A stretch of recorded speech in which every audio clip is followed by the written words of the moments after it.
Okay. I just want to let everybody know, this little interview here, this is what we call the shack. It's pretty much our glorified garage where we come in here and sweat and grind. There's Stevie D right there. And nothing is ever easy. Wouldn't that be? Nothing's ever easy in the shack. Nothing. We work through some shit. We do. This is where we come to work things out, whether it be music or Ryan. Hard work. Ryan had a bad week. Ryan had a busy week, and that's why we're interviewing Ryan. There's no professional podcast shit, man. It's me on my phone, but this is the way we are. We're raw. His tone is raw. Raw. Very raw. Because like if you look at my man's pedals, like there's 1, 2, 3, and then that's just a switcher from dirty to clean. Am I wrong? And reverb. Oh yeah, and reverb. And half the times the pedals work, half the time they don't. Well, yeah, I need to get my blues custom there. It needs some tubes. Needs some tubes. Needs some work. Something with these guitar players. But my number one rig is a '64 Fender Bandmaster. Oh, I seen a couple of those on the Facebook Marketplace. Yeah, but There were 2 of them. they're hot. Now, question. There's a few questions, and we'll wrap this up real quick. What got you into guitar? Well, my dad played guitar, and I was just in love with the music. Okay. I saw Merle Haggard when I was young, and that's where it started. Where did you see him at? Buck Lake, Indiana. Okay.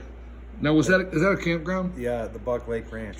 Okay, so all you at Buck Lake on the rocks is just here saying hi and thank you for the influences of Merle Haggard and so many others that's rolled through that. Yeah, Indiana, they brought the stars to town. You know, so did Detroit. But Yeah, absolutely. So then, from Michigan, you know, you gotta love the R&B and. oh yeah, Motown, Michigan, man, it's a beautiful place. A lot of talented people come out of Michigan. So, how old were you? Probably about 12. 12 years old. You're playing. What kind of rig are you playing? Are you is it I'm playing acoustic? Acoustic. Yeah. Acoustic. Yeah. Driving everybody. My nuts dad had crazy? an old guild, so I played that a lot. Actually ended up borrowing it and never taking it back. Just gonna say, did you ever give it back to him? No. See Thanks, that? Dad. Appreciate that, Pop. He has since bought a different guild, so he doesn't miss it much. But he still plays. Yeah. You guys ever get together and pick? Not much. No. Not a whole lot. No. Okay. So, when we did the show, was it 2 weeks ago? Your buddy said it was like college all over again. Oh, Give me the reference here. What's he talking? Well, that's all I did in college. Just played. Instead of going to class like I should have. I went to some classes, but I didn't make all of them.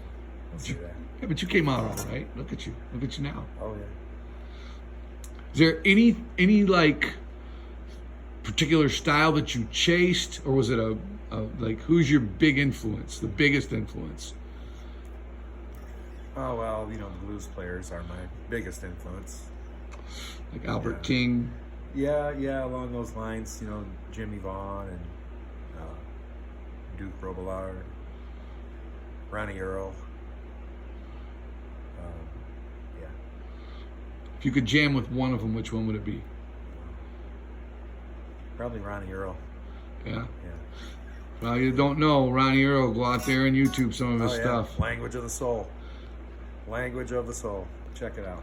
So, how do you like you've done a lot of acoustic stuff, mostly of the last, 5 years? Oh no, probably about 12. 12 years as a solo acoustic act. And a duo. And a duo, but just And a acoustics, three-piece. right? Yeah, acoustic, so, yeah. then you get into a band situation with, I won't name the names of the guys in here, but you know, this group of deplorables or Yeah. some of us bums, Yep. and you got to carry us around. I mean, what's that like? You know, it's really not that bad. As long as you guys carry the gear, I'll show up. Yeah, I'd like to say I appreciate you carrying me there, partner. Yeah. All right. Over. We're here with Ryan, the Raw Dog Miller. Ryan, one take Miller. Yeah, no doubt, the shooter. Well, hey man, thanks for your time. You're welcome.